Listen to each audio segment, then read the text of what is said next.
Vamos aprender a fazer uma comidinha rápida, gostosa e saudável?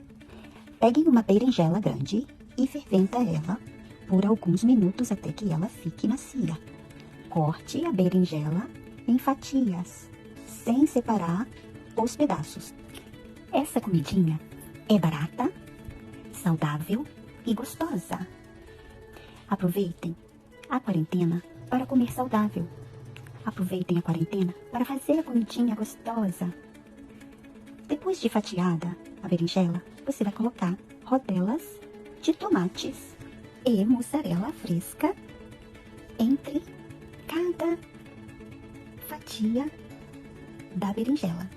Essa comidinha rápida e saudável demora mais ou menos uns 40 minutos para ficar pronta. Desde o momento que você começa a ferventar a berinjela até tudo ficar prontinho no forno. Então, é uma jantinha rápida, saudável, gostosa. E você pode comer até 5 berinjelas deste tamanho se você quiser, que não vai engordar. Quarentena também é se cuidar. Você pode servir essa berinjela com uma taça de vinho. Ai, que jantar chique e gostoso. Então, como vocês podem ver, já está toda pronta a minha berinjela e recheada com tomates e mussarela fresca. Agora, a gente vai jogar um temperinho. Se você tiver basil fresco, eu não sei como chama o basil aí, eu acho que é manjericão. Mas hoje eu vou colocar orégano.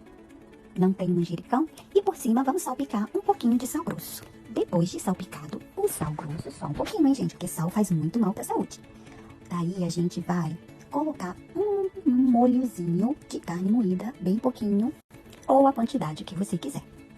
Daí você coloca a carne moída por cima de toda a berinjela, um molhozinho bem suculento. Esse prato é uma delícia, gente. Quarentena também é se alimentar bem. Vai pro fogão, faz uma comidinha bem gostosa e saudável. Você pode colocar também a folha do manjericão, junto com o tomate e uma rodela de mussarela fresca. Eu usei as bolinhas de mussarela porque era a única mussarela que eu tinha aqui em casa. Esse prato é uma delícia. Depois de tudo prontinho, nós vamos colocar no forno na temperatura de 350 Fahrenheit. E vamos contar 5, 10, talvez 15 minutos. E tudo vai ficar uma delícia. Você pode servi-lo com um arrozinho branco e um brócolis chinês. Esse prato, que delícia! Bonito, gostoso e saudável.